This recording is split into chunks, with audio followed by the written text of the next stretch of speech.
Bina has a very interesting story, and when I saw her pictures, I was really impressed that she is a consultant, and she has been moving around the world actually consulting large corporations, and Thank you she's so helping a much. lot of companies grow, and she helps them in their strategic development and innovation. So that was marvelous. So Pakistani lady reached that. It's a great honor for the whole country, I think. And Thank you so much. we would like to know a bit as well. We have still 5-10 minutes. The students can the story going to Oxford, and then from there onwards going to the corporate world, and then making your own mark. It's not that easy. You have to make your own. You see, mark by you have to develop your own credibility. You add value. So Thank you so how much. did this happen, So, sir, Bina? first of all, Assalamualaikum to everyone and good evening and welcome everyone in this session. Many thanks to you, IBA, Taskeen, Abdullah, and the team who is working on backside, which I don't know everybody's name. So thank you so very much. Well, before going to University of Oxford, I did my MBA, started my career with banking, and then become a consultant, work in a couple of projects with Robert and other teams, and then which is like globally, and laying the infrastructure, getting the licenses, supply chain, you name it, and I'm doing it, I think so. And it's across the world, yes. Did some projects in Pakistan. For example, getting the license for the Dubai Islamic Bank, I was initially involved in that. Then did 18 licenses for the 18 branches of Dubai Islamic Bank as well. And obviously more in Middle East, more in Europe, and more since few years in the USA, Latin Americas, and South Americas is growing, and they are my forte as well. But before all these things, going to Oxford, doing MBA, doing all these consultancy, I would like to give a little background. I hail from entrepreneurial family background. So my father and sisters had been into textile business since centuries. And as little as age 4, I have been involved observing my father, attending meetings with them. And so I learned the organizational skills, management style from my late father. I Karachi mean, those days? yes, I used to be in Karachi and between London. And because the textile stuff used to get manufactured there and used to be exported abroad, like in Maputo, Paris, and several other destinations. So we can call it a modern day internship, which I was doing with my late father those days. And then after that, I have been involved in several international regions with my father as well. And then to keep myself motivated and focused, I do ceramics, pottery, and painting. For example, a couple of pieces right here are made by me. So and I do sell them sometimes. Mostly they are actually for my own purpose. They're made by me actually, all of these. Oh, wow, the Zabardast.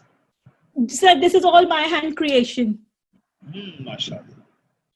So Alhamdulillah, and I do participate in exhibitions, sell them sometimes, but obviously I don't get so much time to do all this stuff. And that's it. That's my little story. And my mother thinks sometimes I'm Picasso, which I'm not. But that's the love of mother. अच्छा नहीं mummy तो अब समझेंगे ना माशाल्लाह. बिल्कुल sir. Great. So I think mashallah we are very kind that Bina Saba she visited IBA Karachi, and she spared some time for a guest speaker session with our incubators, and that speaks volumes of her willingness to contribute and share for the development of the youth of this country. And I think she's our ambassador in London, and we're looking forward for a great session. There are a lot of young people from the whole country, so inshallah people will be coming up. So there are young people, there are people from Bahawalpur, from Karachi, from Hyderabad, from Faisalabad, Gujranwala, inshallah, Islamabad coming up. And one of our participants has just started a business a few days ago. Her name, she's from Bahawalpur. Her name is Khizra, I think. Yeah, Isra, she's a participant of this course, and she just started her business a few days ago. Yes, Isra, sir, you're I'm there? here. So, mashallah, Yes, sir. can you quickly tell Bina, what are you doing from Bahawalpur? Yes, sir, it's a small entrepreneurial business. Okay. She started from her own kitchen, and she loves baking. And out of the course, alhamdulillah, she got some customers. So her entrepreneurial journey has begun. So Bina, there will be various students, and some of the SMEs will also be joining us, inshallah. So we'll be looking at strategy as well and growth as well. Bina's area of expertise is more towards innovation, growth, and strategy. So let's see what's coming up. So over to Bina now, mashallah. Thank you so much. Bismillah I've got a few more friends from the US. Jason Shepard is here. Mr. Salman is here. So we have got quite a few people from, and they're from Oxford University as well. Great. Welcome, my friend Jason. Welcome to the session from Pakistan. It's a great opportunity for us. And the other guy was? Mr. Salman, Mr. Shafkat, and Mr. Tausif. Tausif is here? Okay. I think so, yes. Yes. Oh, great. Tausif sir. Walaikum salam, sir. Mashallah.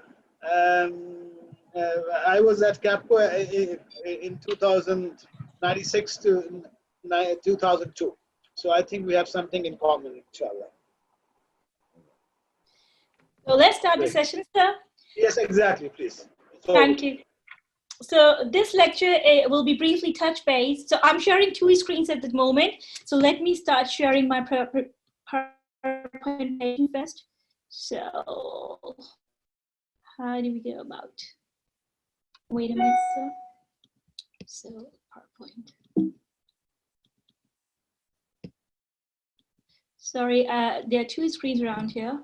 So we start with the first one.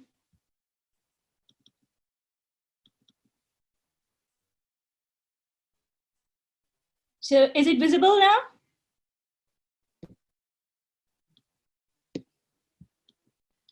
Dr. Shahid, no, your screen is not visible. Okay, let's see. So Sunil Kumar is from Tharparkar, Anand Hayat from Faisalabad. So people are saying that we are also from other cities. So a lot of people from all over the country will be there, inshallah. Cool. Okay. The screen, can you see the screen now? I can't, it's not there. You just shared the screen. Can you share? I did so. Allow me a minute again. Just a second.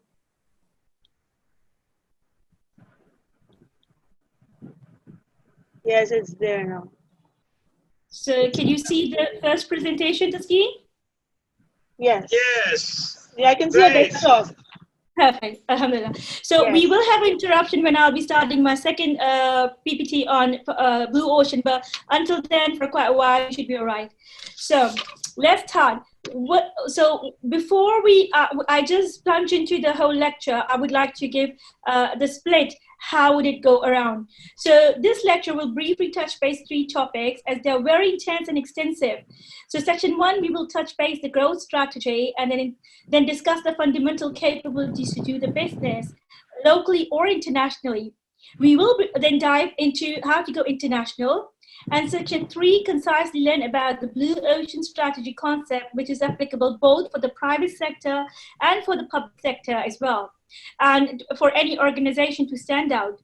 It will provide you with understanding of concepts, framework, along with video and loads of examples from different industries and sharing number of years of experience. So let's start. What is growth strategy? Just a second. I'm so sorry to interrupt you, Bina, but have you turned off the annotations options that we spoke about? Oh, no. Yeah, no, please. 1 second. Yeah, so, yes. So where do we go around to? You have to go to more from your screen on the right corner, top right corner. I did so more, and then we go to disable attendee annotations. Yeah. Perfect. Thank you. Perfect. Thank you. So what is growth strategy? Growth strategy is just a simple action plan that allows you to achieve higher level of market share when you're doing currently your business. So it can be qualitative and quantitative. When we say qualitative, the growth means increasing your sales volume and your profit margin and your product range and your resources and your number of employees and investments. When we go qualitative, growth is about increasing the quality of the business and business elements simply. Now, growth strategies are very important these days because the cutthroat competition environment in the market condition that increase the importance in the scale in business. Hence, the entrepreneurs and professional executives struggle with evolving the growth strategy. Now, we can examine the growth into two main categories, basic ones. One is organic and second one is inorganic. Now, an organic growth, as the term says, is something that happens naturally without the influence of external resources. The organic expresses economical, physical, social, and organizational growth of any company, such as opening new business branches, either domestic or internationally. Strategies for organic growth include optimization through internal processes, finance through internal funds, that means without taking loans, retain profits, builds on business trends, example, your brands, your customers, investing in additional production capacity or new technology. For example, let's say Walmart.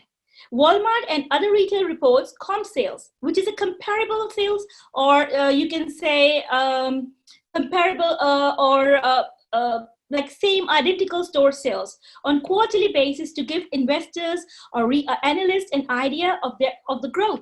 So Walmart grew its comp sales by 2.5% in Jan 2020. A clear example of organic growth by Walmart CEO attributed to strategic focus of comp sales over opening new stores rather than just making the customer experience very good in the existing stores.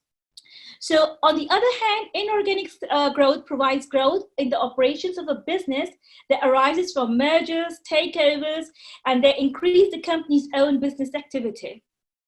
So it helps the companies to enter new markets immediately and increase their assets, their market presence, and a stronger line of credit because the two companies blend together, they're combined. Business prefer inorganic growth for several reasons, such as lowering manufacturing cost, making use of economies of scale, technology transfers, or operating internationally or nationally, and very quick, very immediate expansions. So, for example, by doing strategic alliances, merger and acquisitions, partnerships, or conglomerates. Example, Whole Food. So somebody here is trying to take control of my screen. Imran Khan is requesting control and he's not letting me move my screen.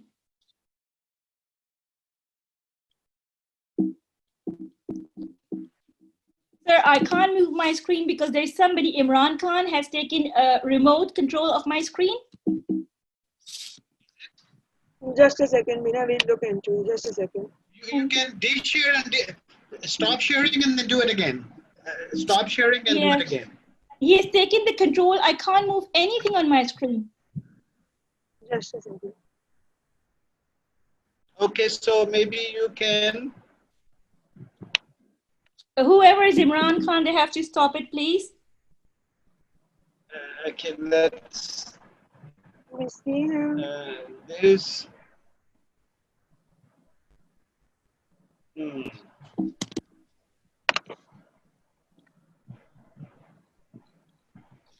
Okay, can you just stop sharing your screen and just share it again? I think you're on again. No, Tazeen, somebody has taken the remote control and then I can't move anything on my screen now. All right, your screen is gone. Just share it again. Okay, thank you. And can you just click off the annotations and if there's an option to deny the remote control, the access of remote control, please do that also from your screen. Because you will be only able to manage the screen that you're sharing. Stop, pause, stop. No, there's nothing like that. So I All right, hope so. Yeah. Okay, so I hope it will work, and if it happens, then we'll do this process again. thank you, sir. So we have discussed the growth strategies now. Now we're coming to for example, so in inorganic growth, for example, Whole Food was Amazon's largest buyer ever at the time of the acquisition took place in 2017. Amazon paid $13.7 billion for the organic food to the organic food retailer. Whole Food gives Amazon way to deliver fresh foods, which is an area where Amazon has struggled in the past. So now we have learned about the concept of market growth strategies.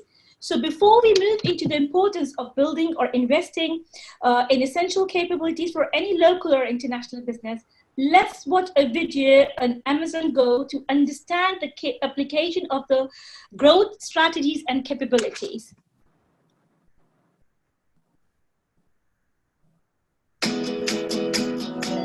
4 years ago, we started to wonder,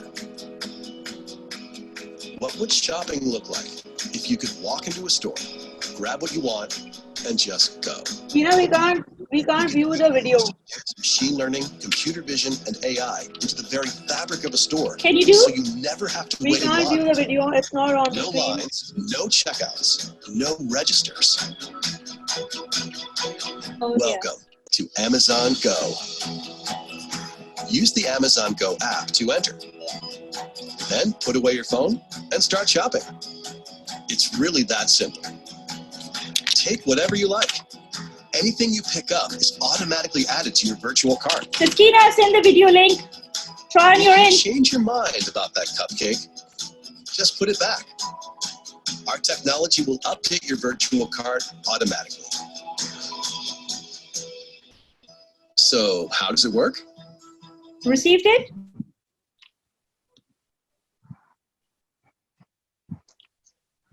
Saskina, you can play the video. I've just sent the link. I have received it. Just a second. Thank you. जी बीना अस्सलाम वालेकुम Welcome, Aslam, sir. Ji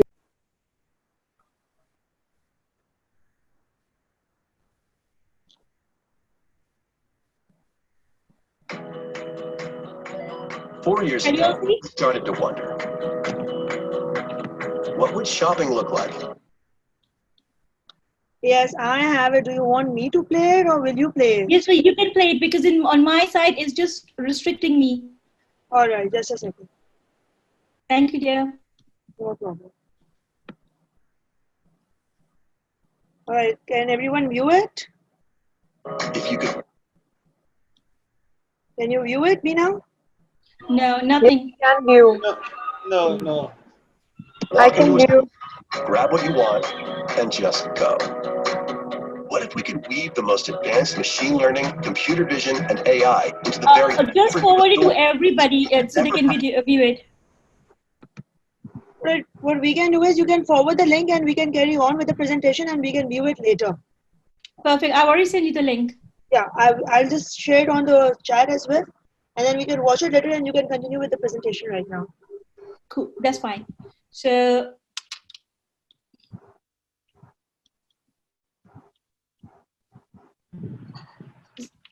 on my end, it's not letting me do anything. Somebody's controlling it.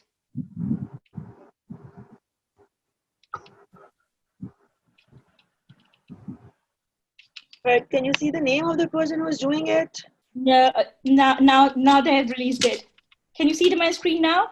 Like we can see your screen. Perfect. Cool. So why capabilities driven strategy works? Because differentiated capabilities are the key to sustainable business. Now, nearly every asset comes from a differentiated capability or enhanced by one. But if you're trying to be good at too many things, you will fail. So laws of leader, what they're trying to do at the moment, they try to be good at everything. But what happened? It just turned out to be okay. Nothing get great. So what we need to do is focus on few capabilities. And the capabilities come often with high costs. So winning companies invest heavily behind the doors on few capabilities. And so the companies who are investing more on those capabilities, they're 3 times likely to grow faster than their other competitors in the industry. So let's discuss briefly the growth capabilities. So we'll start with the business strategy. So now is the time to reimagine how you do your business. Focus on differentiating capabilities like Starbucks. Now, Starbucks is distinctive to be the purveyor of the third place in friendliness as a center of human activity after home and workplace. What are the best capabilities they use? Is the stewardship of global available customer experience, design and development of the premium product line, recruiting and managing a force of dedicated employees. Is Starbucks improving its technology, expanding its rewards program? The company has been introducing new partnerships like with Nespresso, with Nestle, partnering with Uber Eats to expand its delivery. So they are actually broadening their horizons. Now, then we move next to is the customer strategy. Now, leading companies are prioritizing customer strategy. So putting the customer at first by building value with leveraging data for marketing, for pricing, for channel decisioning. So for an example, is IKEA. It's the world's most leading home furnishing brand. It uses its distinctive capabilities like delivering the value of functional home furnishing at very low prices with a high level of customer engagement with capabilities such as deep understanding how customers live at their home, price conscious and stylish product designs, efficient, scalable and sustainable operations. Then we move to operation strategy. So like technologies enabling new ways of operating by reinventing operations so we can see in future by using the advanced analytics. For example, Inditex, which is known as Zara's as well from its brand name. What is it? It's a Spanish clothing company that pioneered the fast fashion industry. It uses its distinctive capabilities to be a customizer and innovator, providing on-trend clothing at reasonable price, with capabilities like fast fashion forward design for products, rapid response to manufacturing operations, global consistent and persuasive branding. Then we move to organization strategy. So embracing change, empowering people by designing organizational solution for future. For example, mine in USA in an energy sector, after acquiring multiple small companies, millions of dollars conglomerates in South America needed help with post-merger business model revamp. So what we did was we built capabilities around cultural integration, plant rationalization, new operational models, relationship with the banks, and consolidation. We need to help to stabilize the company's decision-making process and supply chain process because there were quite many companies which become together in a conglomerate. Then we move to product and service innovation strategy. So what happened here is find better ways to break through. So for example, Cemex. What is Cemex? It's a Mexican multinational, a global leader in building materials. It manufactures and distributes cement, ready-mix concrete, and aggregates around in 50 countries globally. It uses the distinctive capabilities like sophisticated knowledge management, sharing, gives customer the guidance how to use its products, build long-term customer and community relationship. Construction-oriented innovation, proficiency in sustainability-related building materials. Then you move to technology strategy. So, for example, we have got so many options now: artificial intelligence, robotics, IoT, drones, machine learning, blockchain. It's so many options. So successful companies must make tough choices about how to use these technologies and where to focus in their IT investments. For example, one of my clients, they faces hundreds of cyber attacks during the whole month. And now they are so robust at this capability, how to manage it. Then Apple is the world's most innovative company, uses its distinctive capabilities to form the hub of a single digital system. What it does, it enables customers to easily manage media production, communication. How? By intuitively accessible designs, technological integration, and breakthrough innovations. Last not the least, we have corporate social responsibility. Plays incorporates like in education and carbon footprint, food banks, blood banks, health programs in your business foundations. As Pakistan is a progressive country and businesses must give back to the society. CSR are advantageous to both businesses as it bolsters company's image and builds its brand, attract positive media attention for you. Investors are more likely to back a reputable business. So a good example is from Pakistan, SIUT Hospital, where Dr. Adib Rizvi is doing a recommendable job by providing free urology treatment. Tom's Shoes brands, they give a pair of shoes to destitute children for their each sales. Then you speak about Coca-Cola. Their focus is on, for example, in Egypt, 650 clean water installations, sponsors Ramadan meals for children across Middle East. So now we have learned about the growth strategies. And the importance of business capabilities for local and international businesses. Let's explore international expansion roadmap briefly. So how many of you would like to expand internationally? Are we together? Definitely, everybody. Cool. So how many hands are raised so far? Ashraf, Adnan, Ashraf? Muhammad Aoun, Yasser Qureshi,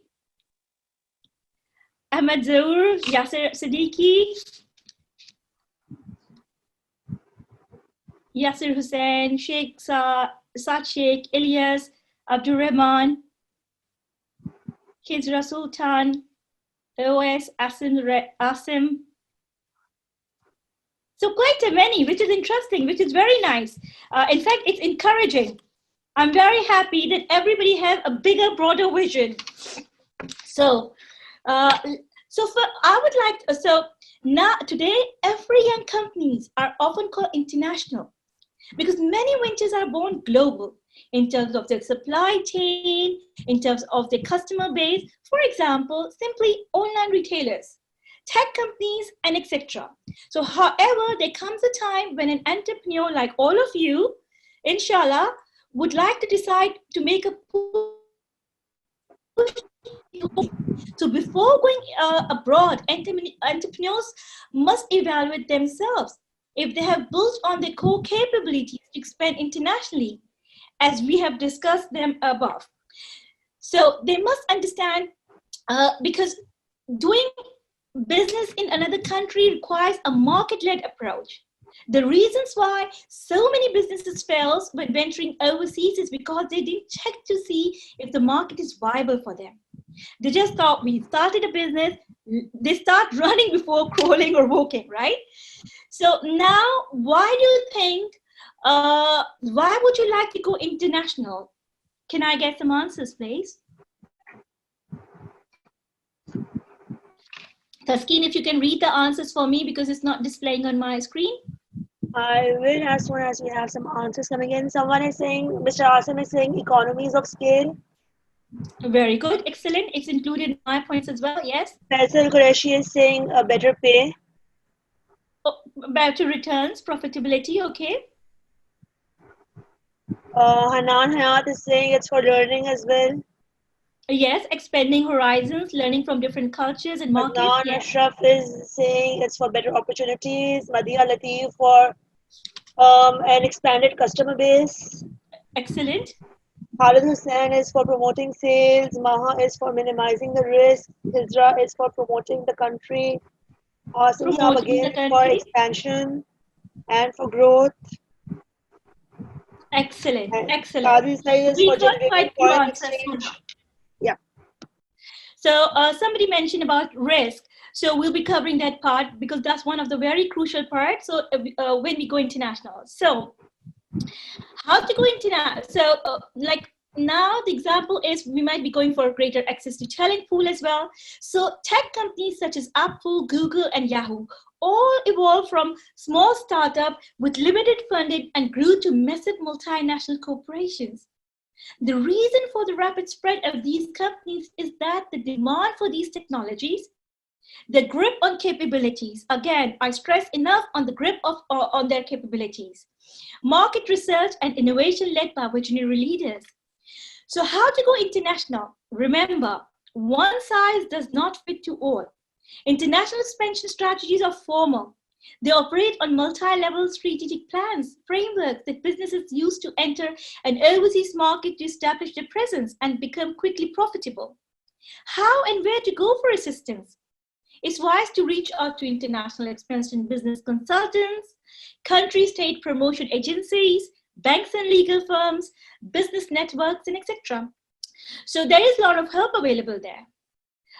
Before any hasty move, and entrepreneurs or organizations must look into considerations such as choice of market entry. Evaluate your country demographics where you want to enter. Look at the GDP growth. See how the consumers spend in that country. Look at the competition already available for you there. See what's the ease of doing business in that region, right? Then you have to see your products and services. It's dangerous, really dangerous to assume that products and services that are successful in domestic markets will be equally successful elsewhere. Consider whether the products and services need to be adapted to suit the local conditions, be it be their pricing, their service models, or their local taste. Such an example is McDonald's. They bring a local flavor, literally, to different countries with region-specific menus. Such an example is in 2003, they introduced Mac Arabia, a flatbread sandwich, to its restaurants in the Middle East. Then you have to also consider your finances. Please have a clear guidance on the business financing structure. You need to have a right mix of self-financing, debts, and equities. Have a clear plan B if your expansion fails to launch, to limit financial, reputational risk, and also safeguarding customers. Example in the banks, the capital adequacy requirement with the local regulator. So if a bank collapses, the customer's savings, or to an extent, money is safeguarded. Evolve strategy based on what works best for the business.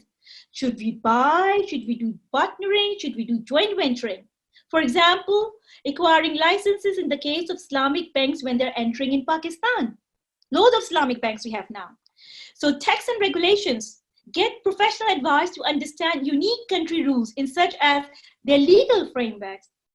Foreign investment restrictions. Do they have sanctions? And see dispute resolution. If we get into trouble, what bodies will help in terms of dispute resolutions?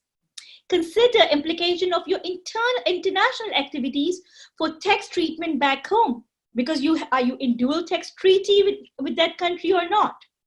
So I think so on top of my head, Pakistan is with dual tax treaty with 61 countries. Example, one of my Western clients has global footprint in UAE as well. And the company restructuring, when we went for doing it, it is totally different than we were having in the US. Then you have to see in sales and marketing. No standard marketing, please. You can't say, oh, this printing material which we use for sales and marketing in Pakistan or in UAE would be applicable in the US or in UK or Africa as well. And you have to see, don't estimate cultural distinctions. Example, bridal corrections. Color differs culture to culture, right? In the same way, international banks are printing their marketing material for their customers in different languages for the convenience, for their understanding. So they have informed choices. You have to see people and structure. Consider broader organizational structure. For example, local versus expatriate talents. So example, one of my clients, we were engaged somewhere in South America. So the client wanted more of their local staff to be sent in the host country, in the other country where they were doing the international expansion, where the host country wanted more of their local staff to be hired and more transfer of skills for them. Then you have to understand how you manage risk. So last not the least, please get a good knowledge on the country's political risk, supply chain risk, and other ranges of risk. For example, as highlighted in my recent article, Supply Chain Scenario Planning and Coronavirus Seropsis Questions, it's clearly discussed several sectors and risks associated with them, such as high dependency on a region like China and the inappropriate spread of manufacturing load. So with the recent crisis has highlighted that the fragility of supply chain resulting in the delay of import and export orders at the moment. So now the operationally weak businesses or brands will vanish, and countries may consider onshore or nearshore manufacturing. So example is, sorry, I didn't realize, example is our international market of Carvo. So they had a failure. What is Carvo? That's a car buying comparison site. The first international entry market was Germany. The expectations were they can go to Germany and accomplish it within months. In practice, it doesn't happen like that. It took them over years to get the right people, right suppliers in place, adapt the marketing or sales messages, optimize marketing. They had to go back and start working again from a smaller scale. So precisely what we have learned here is global market entry requires more complex and specialized approach. Missing on them can cause failure and massive reputational risk, and more importantly, sometimes it really discourages and take the confidence away from the business. And we don't want that. We want the businesses and entrepreneurs to flourish. So last bit we are going to be going is, now we have covered the interrelated concepts of the growth strategy. We have done the growth capabilities required by local and international businesses, and touched how to go for international expansion from there. Let's understand the concept of blue ocean strategy, which is crucial for the success of any private or public business locally or internationally. Now we start by watching Amazon video on Amazon Lockers. Now let me open my another presentation. So let me share it. Okay, allow me a minute, please. So are you guys enjoying so far? Yes. Yes. Excellent. Yes, Bina. That's what we want. Thank you. So can you see my screen? No, we can't see it yet. Okay, back to meeting. Here we go. And share screen.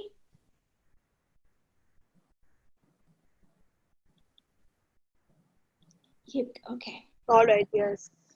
We can see it? Perfect. Yes, it's Excellent. coming. So what is blue? Oh, sorry, Tazeen.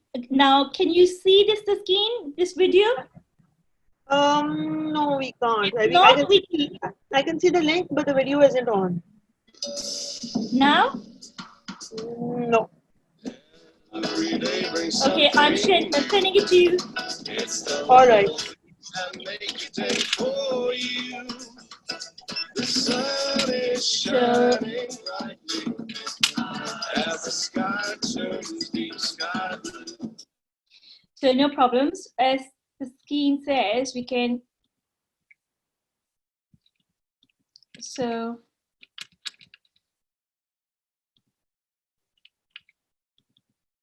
fair enough. We'll start with this.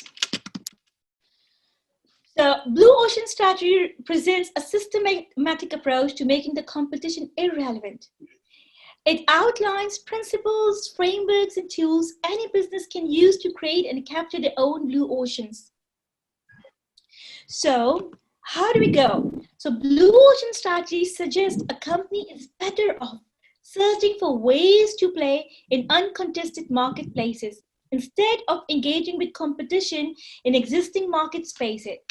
It is the idea of trying to make market spaces that are free for competitors by creating and capturing new demands, making the competition irrelevant by creating blue ocean strategy. So let's go on the blue ocean strategy paradox. So based on the study of 150 strategic moves spanning more than 100 years across 30 industries, the result of the blue ocean paradox study showed that only 14% of all the studied businesses launched were made within the blue ocean markets, as you can see on the screen. But these 14% achieved 38% revenue impacts and about 61% of profit impacts, compared to the majority of 86% businesses launched in the red oceans, which are able to get 39% of the total profit impact. So it's right there. Therefore, it's clear that businesses which follow a blue ocean strategy have a much greater chance of success than those battling competitors and follow a Me Too strategy. So what is red ocean and blue ocean strategy difference? So in the red ocean, companies try to outperform their rivals. They grab a greater share of existing demand. As the market space gets crowded, prospects for profits and growth are reduced. So the cutthroat competition, which are the sharks or rivals, are fighting over shrinking profit pools and hence creating a red bloody ocean. So if you see the slide shows all the difference in red color. So I've used the red background to differentiate between red and blue ocean strategy. So in blue oceans, in contrast, are defined by the untapped market space, demand creation, and the opportunity for high profitable growth. Hence, the competition is irrelevant because the rules of the games are waiting to be set. Example, the launch of the 24-screen megaplex in the US in 1995 by American multinational, Multi-Cinema Inc. So, by offering superior seating, better sight, and impressive sound capabilities, the megaplex bought people. Then we move to blue ocean value innovation hub. So that's the cornerstone or the heart of blue ocean strategies. So the crucial aim of blue ocean strategy is to create value innovation. Cost savings are made by eliminating and reducing the factors an industry competes on.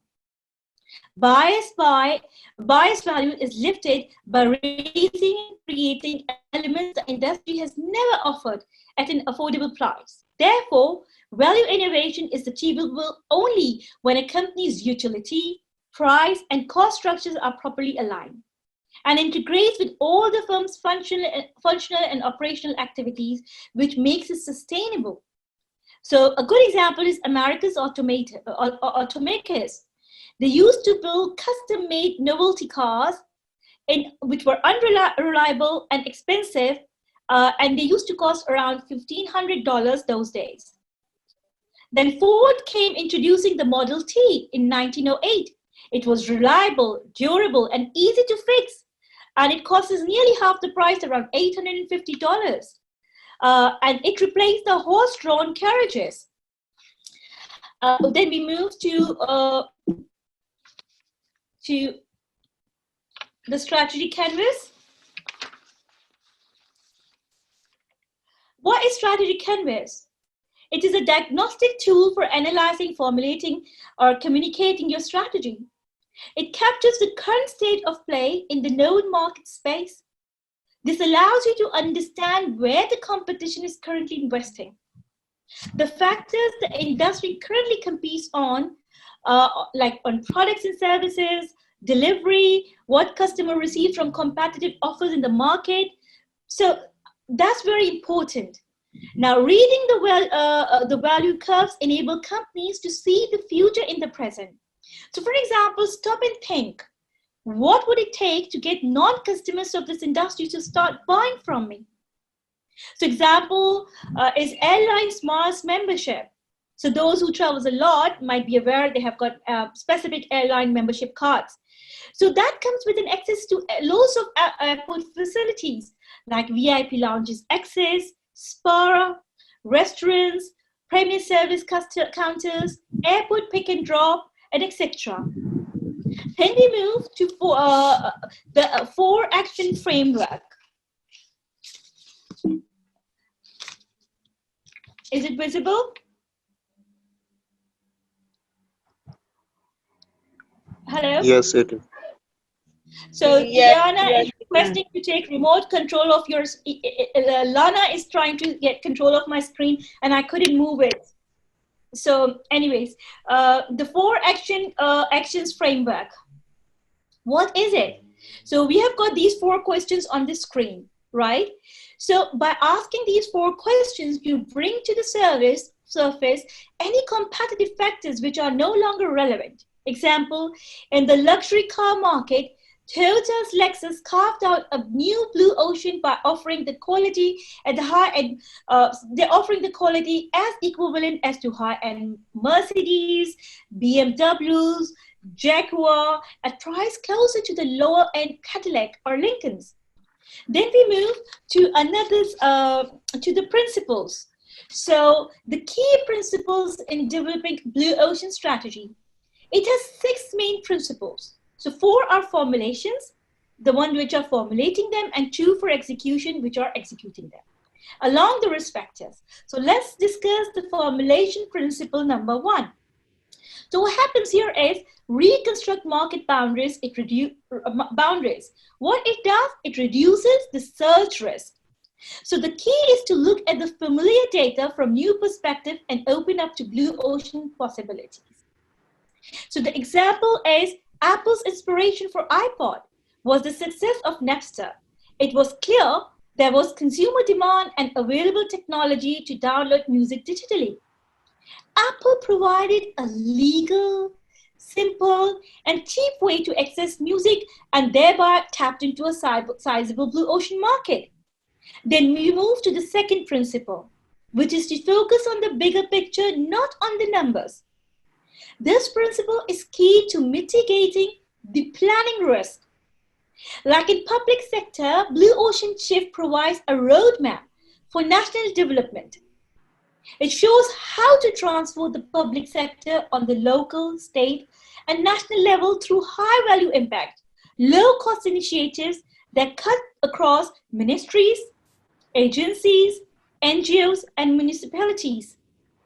So the example is the President of Myanmar discussed plans to create blue oceans in infrastructure. Invited the groups to invest in 3 special economic zones to cooperate in solar power energy and in electricity to rural areas, in infrastructure development and the dockyards. So many other countries are adopting them in China, in Africa, in Russia, and etc. So we can adopt the same in Pakistani public sector as well. Then we reach to the third one, which is reach beyond existing demand. Now that reduces the business model risk associated with creating new market to maximize blue ocean. Now the companies need to focus on 3 tiers non-customers. The first tiers are those people sitting on the edge of current market and those who will be happy to jump ship as soon as something better or comes along the way. So example is malls with play area that attracts families more. The second tier is the public, people who refuses to use your industry's current offerings. Why? Because they think you're too expensive or too elaborate for the needs. So the good example is when Japanese automakers introduced small fuel-efficient cars to US marketplace in the 1970s. Then the third tier is the people who have never thought of your industry's offering as an option because their needs have always been assumed to belong to the other markets. Example, Apple Computer capturing 60% share of the digital music industry with its iPod digital music player and iTunes digital music stores. And the fourth one is to get the strategic sequence right. Now that reduces scale risk. It ensures the commercial viability. The components include buyer's utility, pricing, the cost, ease of adoption, So for example, something new might be very interesting, but until it makes the buyer's life simpler, more convenient, or more fun, it will just be a nice idea. So for example, I like products to be delivered to me very promptly, very efficiently. I don't like, when we need to require specialized training to use or assemble them. Won't require expensive supplementary product along with them. So just a simple example, Canon.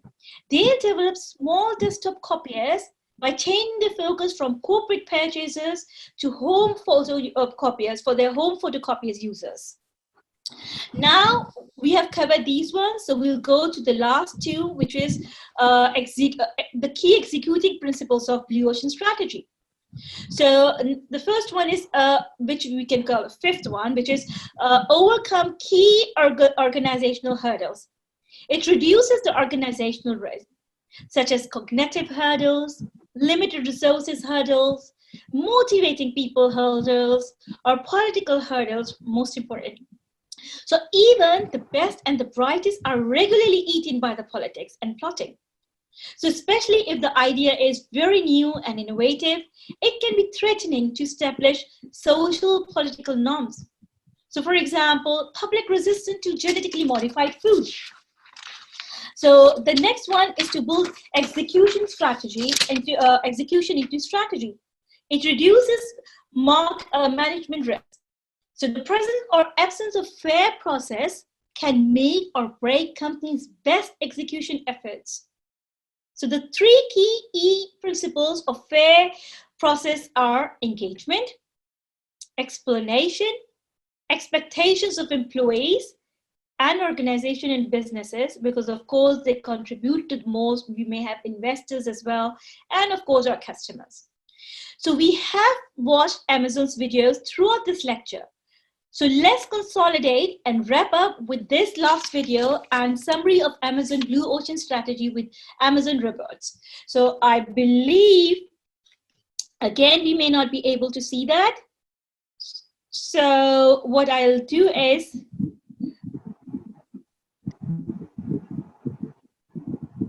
I'll try to send a copy of it to Taskeen so she can play it for us as soon as we are done with it.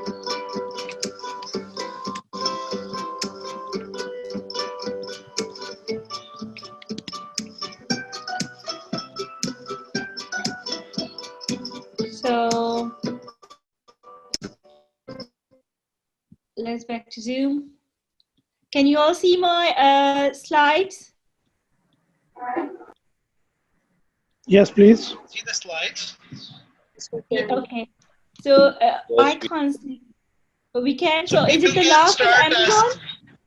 Is it the one showing Amazon? Yes, it's examples Amazon. Perfect, perfect. We have good. So so now we have watched Amazon videos throughout this lecture, which Taskeen would play for us. So it will make more relevancy and sense why I elaborated in the end and how it was relevant to the first portion, which was organic and organic growth. Then we learned about the capabilities, which are important for any local or international business and for international expansions. Now we are coming to the end, Blue Ocean. So Blue Ocean can literally take how we can be more successful. Either we are doing a private business, we are a private organization or an entrepreneur or small or big, or we are a public sector. So in 25 years, Amazon has grown significantly since its inception as a book-selling website and spread its wings to other areas like e-commerce, logistics, consumer technology, cloud computing, and most recently media and entertainment with continuous exceptional growth pace. So Amazon customers are worldwide now and have grown to include millions of consumers, sellers, content creators, developers, and enterprises. Each of these groups have different needs, and Amazon worked to meet those needs. How? By innovating new solutions, expanding products, services, capabilities, make things easier, faster, better, and more cost-effective for them, most importantly. So Amazon founder Jeff Bezos explains customers' capability, what he calls true customers' obsession. So according to him, obsessive customers' focus is by far more important. So even if they don't know, like customers don't know, customers what they're wanting better, and your desire to delight customer will drive you to invent something better for them. So Amazon does not own all the ideas and winning strategies. Remind me of all this.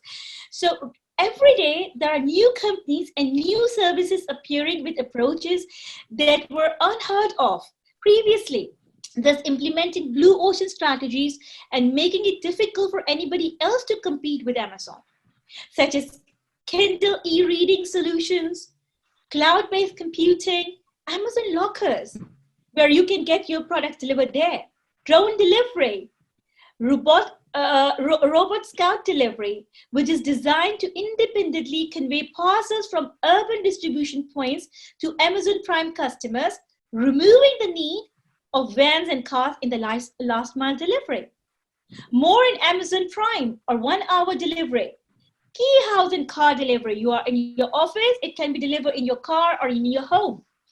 Amazon Flex Ride, Amazon Logistic delivery startups, where they're helping their employees to do those startups for them and training them and giving them around $10,000 loans as well, or grants to start them. Subsequently, Amazon Go Store, where we have a video, we can watch it later, focus on customers' experience, like boosting just workout shopping experience. The Amazon Go app users enter the store, take the product they want, and go with no lines, no queues, no checkout required. For example, Amazon creating uncontested space. This is blue ocean. This may be more relevant to the world after the crisis and the lockdown is over to maintain distancing, right? Amazon example is in a nutshell, is a summary of everything we have covered today in this lecture, which incorporates application of growth strategy, investing in building capabilities, expanding internationally, and creating blue ocean strategies, and continuously. Remember, you have to continuously creating. In the end, please be aware that these are intense and detailed topics. We can literally run course on each of them. And they require lots of supervised detailed learning and practice in order to achieve and implement them. You just can't do a course from online and go and start implementing them because it's very intense. Thank you so very much. Thank you very much, Bina. Can we take some questions? Please, sir. Yeah, Taskeen, can you take over, please? I will take the first question. One of our female participant, Madhya, is asking that women are less likely to engage in high growth ventures. What is your advice to Pakistani women entrepreneurs to engage in high growth ventures? Sorry, sir, I couldn't hear. So Taskeen will take over. Sorry, sir, I couldn't hear that. So the question is that. I'll repeat. Sure. So Bina, the question is, it's from Miss Madhiha Latif. She's asking that women are less likely to engage in high growth ventures. So what is your advice to Pakistani women entrepreneurs to engage in high growth ventures? So first of all, as we have to go step by step, right? And there are examples of high growth ventures. For example, the first industry in 1950s, I think so, was set up by a Pakistani women entrepreneur. And if I'm not wrong, President Zia-ul-Haq inaugurated that. So there are loads of examples of women who are into these ventures, but I do agree the percentage might be smaller. So we have to work on the core capabilities as we discussed, and then step by step focus on how to go for expanding them further. I hope this answers because we have covered all the ingredients which are essential in this lecture. All right, perfect.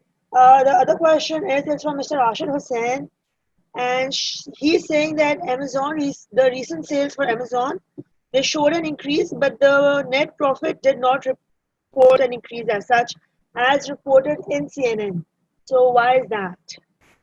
I don't know because I don't work for Amazon. So anyways, it does happen time to time. We cannot. So the companies, analysts look at them and evaluate them, and quarter to quarter, they do differ. Obviously, they are definitely doing very well in terms of innovation, and I'm sure, as I can't speak on their behalf because I don't represent Amazon, they may do well because I can see with the new innovations coming up, customers would go depend high on them because they are coming up with things which is really like, everything is like Amazon drone, Amazon key. So there is no way. In fact, they have developed now a fleet of 50 airplanes, and 26% of the business they are taking away from UPS and what's the FedEx. So they would definitely from the upcoming quarters. All right.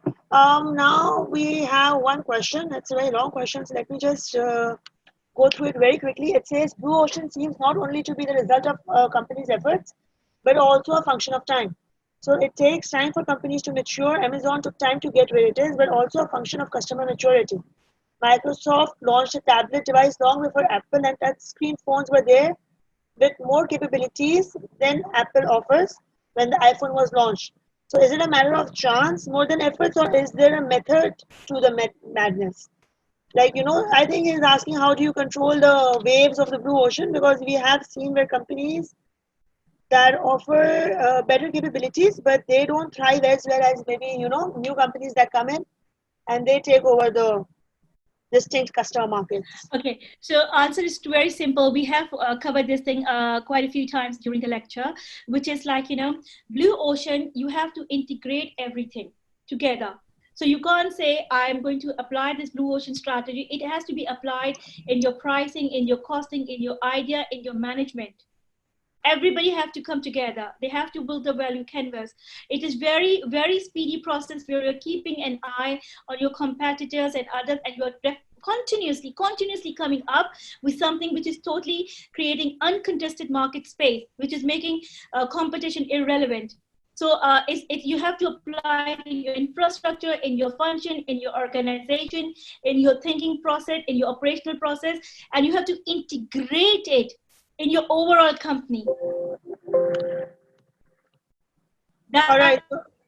We have one more question. It says that international expansion, it's from Mr. Asim. He's a very senior member of our group. He's asking that international expansions usually require capital. So do you know personally of any startups which have expanded globally without needing VC funding or waiting for an IPO to raise capital? Yeah, I know actually quite a few of them. Without naming them, a couple of them were my classmates as well.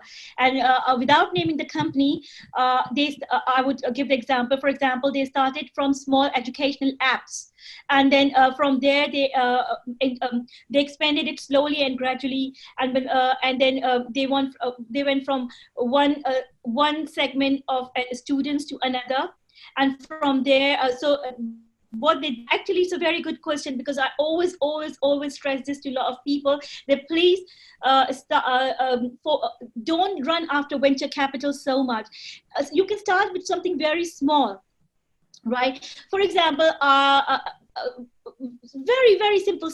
It's not about blue ocean right now. It's about something I'm talking about, a capital. For example, I had a woman and we helped her with a couple of industrial machines, and now she has grown quite big, and she's taking order internationally. And all she started with the help of me and my friends with 2 machines. Now she's making more than a million Pakistani rupees, $500,000 Pakistani rupees monthly income just by starting on her own. So this is a very clear-cut example that she started from without having any joint ventures or IPOs or all that, and she expanded internationally. Obviously, if you want to go in one go, you need a partnership or alliances, and you have to go for inorganic growth, or you have to partner with somebody who's already international market. So we have discussed organic growth, like I'm saying, without taking any funds or any help from anybody, and slowly and gradually make your way, right? Like I've given you the educational app example. which is very relevant to the Pakistani market. Then I have given you the women examples, simply stitching. And they both went from organic growth without taking help from anybody. They started small with the saving or the dividend they were generating. They were keeping that aside and keep using them for further expansion. And the second quick example is inorganic growth, right? Now, for example, Amazon or other companies are doing a mix of both, where they think like they have taken, Amazon has taken Go, they quickly just took something over. They bought it, right? They did a conglomerate where they didn't have to reinvent the wheel, right? Because inorganic growth is very quickly, immediately increase your market share and profitability and XYZ. Then I have given a personal example of a US energy sector. I have been working with them since quite a few years on a number of contracts. They did a conglomerate. They needed something for their chemical. They need something for the machinery, for energy sector. And they were relying a lot and paying a lot of rents. And they got good deals from South American companies. And they did a conglomerate. And this is how they expanded. And they're making a very good profit as well right now. So we can go either by organic or inorganic growth. And yes, we can go through that. Yes. All right, there's one more question. It's not so much as a question. There's one participant, Hanan, who's saying that he's a small entrepreneur and they have recently expanded to Canada. So congratulations. One question that I have, Bina, is that when you talk about blue oceans, you talk about creating new space, right? You talk about creating new markets. So when you talk about marketing and you talk about management, so how is blue ocean creation different from niche marketing? Excellent question, Taskeen. I was actually looking forward somebody would ask me about this question, and thank you, because otherwise I would have been very disturbed that nobody got a concept or something. So excellent question. So see, in niche, you already know there is a need of so-and-so product, and I'm going to cater that market by differentiation or by, for example, somebody needs a specific kind of a medicine or halal food or kosher food in international markets, right? Now we have got vegan as well and vegetarians and gluten intolerant food. You know, there's a market, there's a section, right? There's a segment that's niche, right? And you are producing something for them. So you already know there's a segment which is existing and we have to cater the segment, right? Now in niche, you are not focusing, you can raise your prices high, medium, or low. It is right. And then a competitor will come, and then you have a competition. You already know there will be a competition for halal product or for a specific medicine or something. And you're trying to do something similar there and meet your approach. All right. And in niche, you're not integrating, as somebody asked me about operational and functional integration and all that, with your overall organization integration, right? Now we come to blue ocean. In blue ocean, we don't know our customers. We are attracting non-customers. We discussed the 3 tiers, right? And we are also saying, please focus on the pricing, right? So we know the customer. We are creating with different marketing mix. We are working on that. In blue ocean, we don't know. We are attracting the non-customers. In niche, we can start with any pricing. In blue ocean, we are saying the pricing has to be affordable. So these are the basic differences. Yes, and then plus, most importantly, in niche, we are not integrating with the whole company, with the whole management, with your organization, with your structure. But in blue ocean, it has to be integrated. All right, perfect. I hope that suffices that. Yes, that's pretty clear, and it also it's cleared up the blue ocean concept furthermore, especially with respect to marketing. And I'm sure a lot of MBA students would also relate more to what blue ocean strategy is now that you've cleared it up and you've differentiated it from niche marketing and brought in the 4 Ps and everything. So we don't have any more questions right now. So I would just like to, and it's almost time also. So I would like to thank you, Ms. Bina, for a very wonderful session. It was very insightful. And I'm sure that we learned a lot. And thank you to all the other participants as well. We have participants from all over the country. We have participants internationally as well. We have James with us. We have Robert with us. So thank you. And Just one last question, Taskin. Sure. Since you're very much into the international markets, the impact of lowering of oil prices, I'm oil sorry, prices sir. कम हुई है ना जी पूरी दुनिया में, तो Your आप तो voice London was breaking, sir. के बीना साहब ऑयल प्राइसेस काफी कम हुई है ना, तो इससे क्या फर्क पड़ेगा इंटरनेशनली मार्केट्स में? Robert is there. I think so. He's the guru in this area. So, Robert, what do you think? Well, I think it's going. You know, it's. I think. Please translate it for me. Okay, I think some of the supply side moves that have been made lately between OPEC and the other main producers, Russia as well as the U.S., are going to help a little bit. But to be honest, at the end of the day, it's going to be driven by demand. Worldwide, the technology's gotten so much better for exploring for and producing oil. And with the current crisis, the amount of planes that aren't flying, the amount of people that aren't driving, oil price is just going to stay down for a bit until the price comes back. It was great that we balanced the supply side, but as long as people aren't traveling and using energy, the oil price is going to be down. In a lot of places, the price of natural gas has gone up because people are using more electricity, and natural gas is starting to catch up to coal in terms of production. So a lot of the oil production being done now is being produced for the byproduct of natural gas. But as soon as people start to get back to work and things calm down a little bit, the price should recover. Great. So, Taskin, over to you once again. Thank you, Robert. Thank you, Bina. Robert, we're also looking forward to your session, inshallah, in the coming week. And Bina, it has been very insightful. Any final advice, any final word that you would like to share with our participants to help them, to inspire them, because most of them are looking forward to start their own entrepreneurial ventures. So any word of advice, anything that you would like to say to them, because most of them would be probably in the introduction stage, maybe in the growth stage, a few of them. So any final word that you would like to say? Thank you, Taskin. I would just advise them, good luck, first of all, to all of them. And I would say, please spend a lot of time when you're laying the foundation, because once you lay the foundation, if it is a weak foundation, no matter how much you are trying to make a beautiful building on the top of it, it will fall drastically.